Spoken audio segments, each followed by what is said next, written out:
Bueno, buenas nuevamente. Esta es la segunda clase virtual que tenemos pendientes. Eh, Espero la puedan ver sin ningún tipo de inconveniente y pues la aprovechen de la mejor manera posible. Cualquier duda, insisto, como en la clase anterior, la vamos a poder tener en la plataforma, en el foro asociado a esta clase particularmente. Bueno, entonces, vamos a ver ya en términos de los instrumentos de gestión urbanística, qué es lo que nosotros tenemos dentro de la normativa en el ordenamiento territorial aquí en Colombia y cómo vamos a trabajar con eso. Primero, ¿qué es un elemento de gestión urbanística? Son instrumentos que constituyen procesos técnicos que mediante la forma en que la autoridad local o el gobierno local expiden normas relacionadas con el ordenamiento físico-espacial de la ciudad, generan decisiones para desarrollar y complementar el plan de ordenamiento. Básicamente es eso.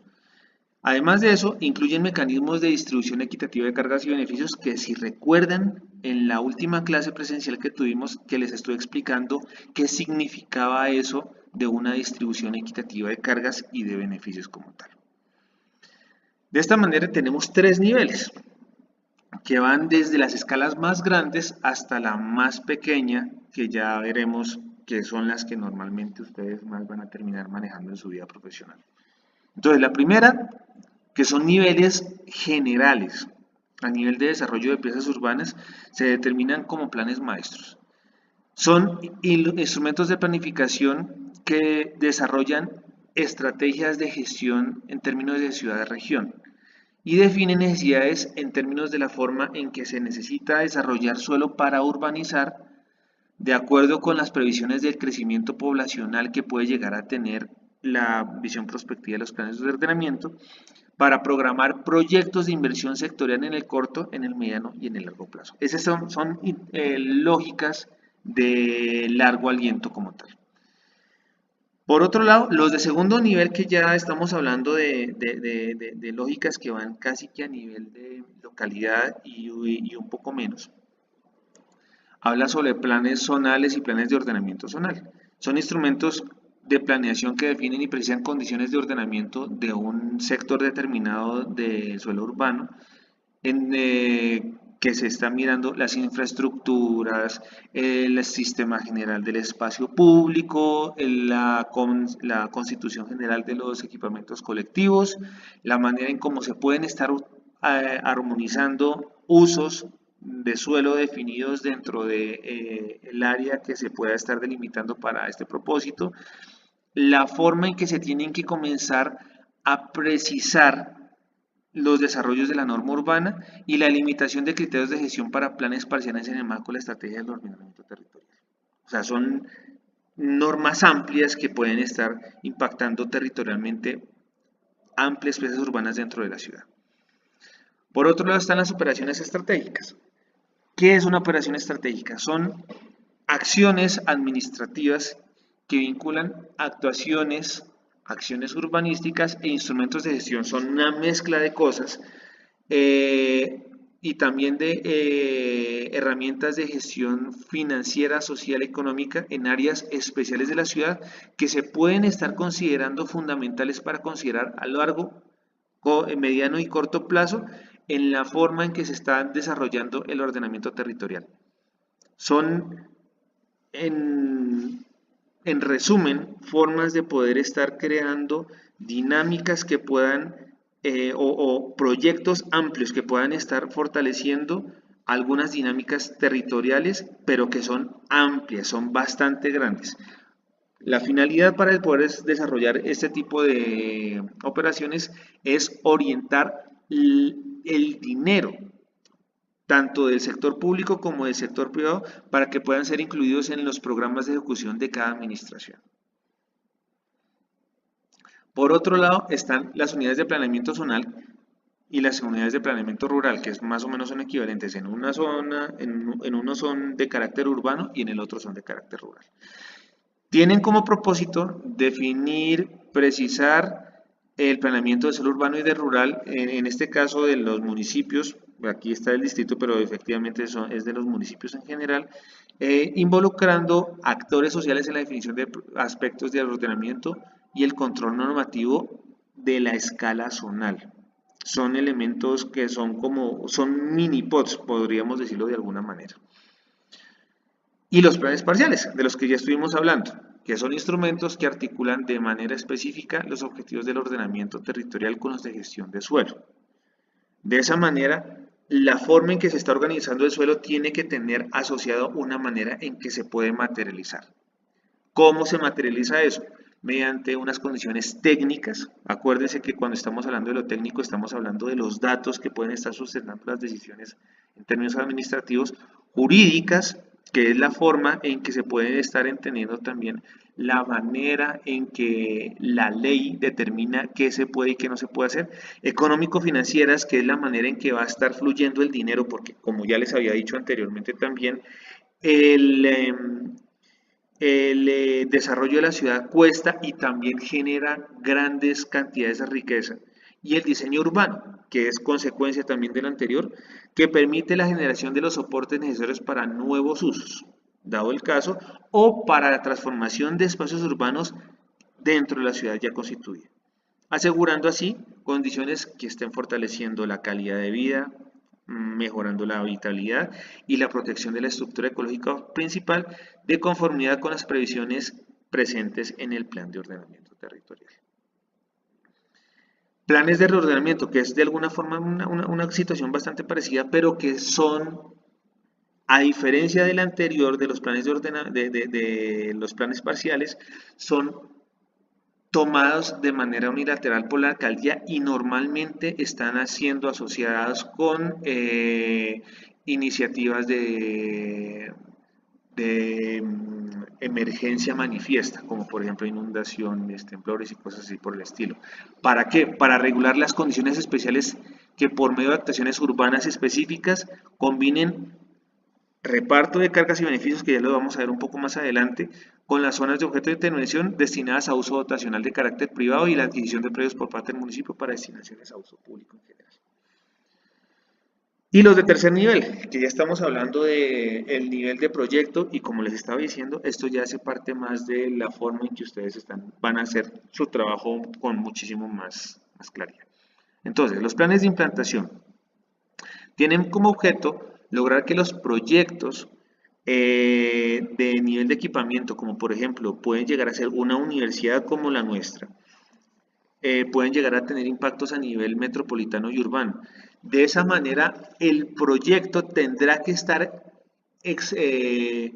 presentando análisis que van más allá de su contenido general, o sea, de los límites físicos para poder entender cuáles van a ser los impactos que a nivel territorial dentro de su vecindario pueden llegar a tener, en donde pueden estar viéndose la forma en que la norma urbana se puede definir, la manera en que puede estar afectando el espacio público, la manera en que afectan las redes viales en general y las accesibilidades dependiendo de la manera en cómo pueden estar afectando los flujos en general de estos sectores urbanos. De esta manera, así se plasma la estrategia territorial, definiendo una serie de objetivos y directrices a nivel urbanístico que puedan orientar la correspondiente intervención urbana como proyecto y definan una propuesta que pueda estar aportando de una manera sustancial al mejoramiento o al correcto funcionamiento de las lógicas urbanas. Por otro lado, están los planes de regularización y manejo, que esos son ya con proyectos que están en funcionamiento. Aplica, por ejemplo, en el caso de esta universidad concretamente, de las instalaciones de esta universidad, aplica los usos dotacionales de escala metropolitana, urbana y zonal existentes. O sea, son proyectos ya existentes y que tienen que actualizarse para poder ver cómo los nuevos procesos de reglamentación urbana pueden estar impactando sobre el territorio que ya estamos trabajando. De esta manera, el plan de regularización y manejo establece acciones necesarias para mitigar los impactos urbanísticos negativos de las instalaciones ya existentes, así como las soluciones a nivel vial y de tráfico, la generación de espacio público, el requerimiento de solución y la manera en que se tienen que solucionar los aparcamientos, que es un gran problema dentro de la ciudad, y la forma en que los servicios de apoyo se necesitan, que necesitan este tipo de infraestructuras, pueden estar fortaleciendo el desarrollo de lógicas comerciales dentro de su contexto cercano para mejorar el funcionamiento de este tipo de servicios. Por otro lado, está el plan de recuperación morfológica, que tiene que ver con la manera en que se está entendiendo el desarrollo de actividades que pueden ser de orden extractivo, como por ejemplo canteras que tienen licencias vigentes y que deben comenzar a desarrollar procesos de restauración morfológica que ya los vimos anteriormente para poder estabilizar el terreno y garantizar que pueda estarse conservando las dinámicas ambientales presentes en el lugar. Y las que ustedes ya más o menos conocen, las licencias de construcción y urbanización. De esta manera, las licencias es el instrumento de menor jerarquía y aplicables de manera particular a un predio y tienen que estar materializando la normativa urbana como tal, en términos físico-espaciales, a nivel de los objetos arquitectónicos. Son desarrolladas a través de las curadurías urbanas que ejercen funciones públicas para verificar el cumplimiento de la norma urbanística y la edificación vigente en el municipio a través del otorgamiento de licencias de urbanización y de construcción.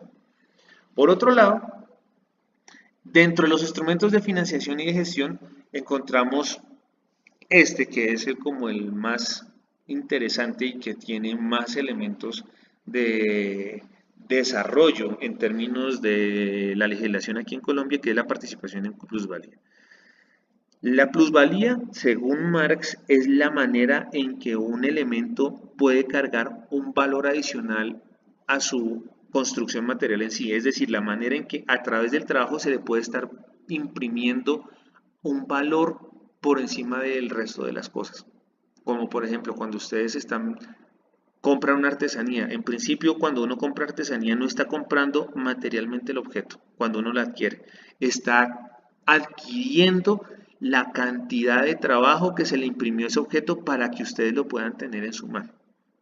Entonces, la plusvalía de alguna manera responde a la forma en que la sociedad crea valor dentro de las lógicas de territorio, a la hora de poder estar dándole un mayor o menor valor a un inmueble.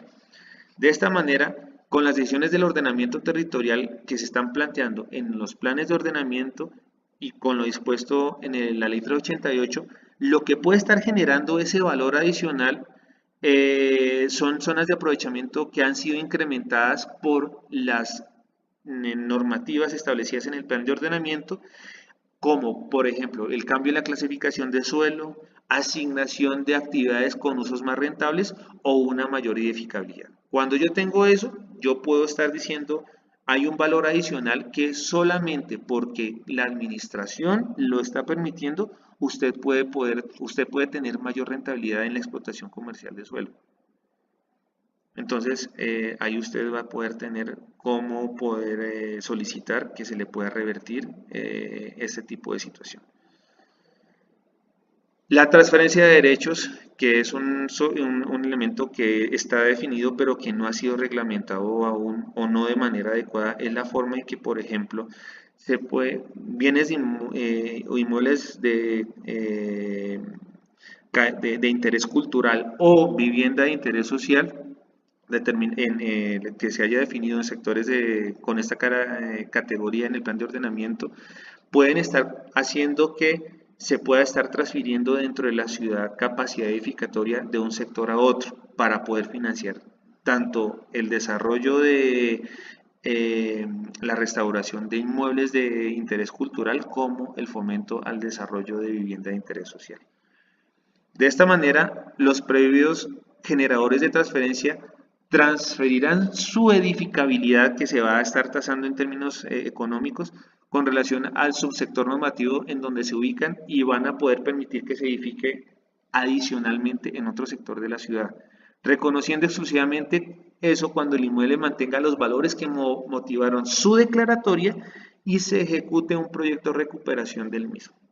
O sea, solamente puede llegar a ser definido como tal en la medida en que hay un proyecto que se puede estar vinculando la capacidad de transferencia de esa edificabilidad en términos económicos.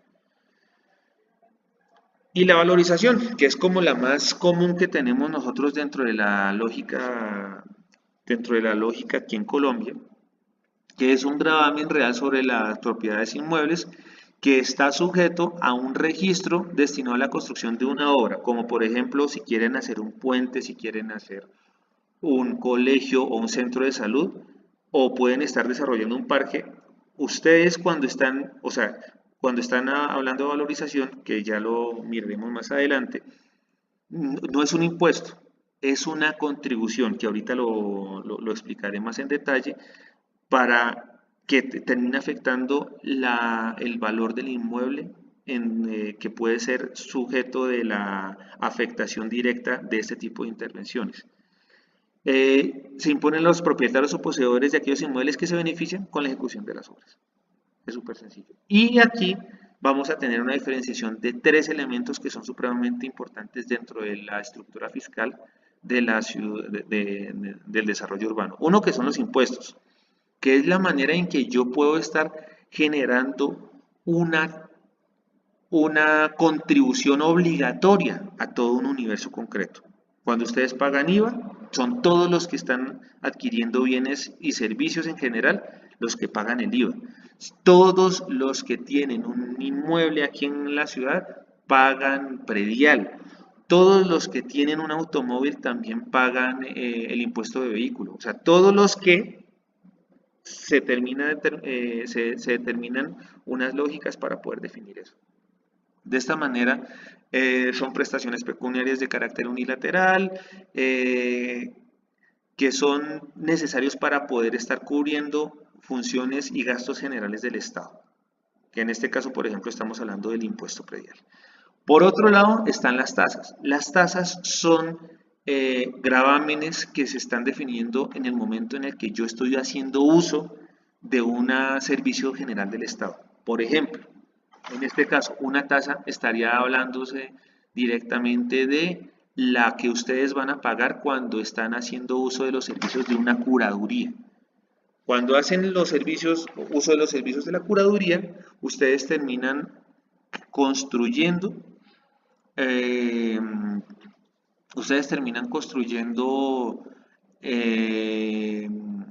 un servicio o hacen uso del servicio del Estado a la hora de que en este caso estamos hablando de un privado con funciones públicas, le dicen qué puede y qué no puede construir, por qué sí y por qué no. Entonces, o por ejemplo, cuando ustedes hacen uso de una carretera y pagan un peaje, ustedes están pagando una tasa. ¿Sí? Entonces, cuando están haciendo uso de servicios del Estado en general. Y el último, que son las contribuciones, que son gravámenes obligatorios que no tienen carácter universal, sino que están restringidos a un universo concreto de la población. En este caso, como yo les había dicho anteriormente, la contribución por valorización o la valorización es una contribución porque no es universal, sino está restringido a un universo muy concreto de ciudadanos que tienen este tipo de cosas, y normalmente están definidos asignaciones a financiar obras muy concretas o a financiar proyectos supremamente concretos, y no van a las arcas generales de la alcaldía como tal. Con esto estamos terminando entonces las sesiones que quedaron pendientes para poder desarrollar. Insisto, revisen si tienen alguna duda, por favor consúltenla, pónganla en el foro asociado a este video. Y pues muchas gracias por estar viendo esto. Espero cualquier comentario al respecto y que tengan un resto de jornada agradable.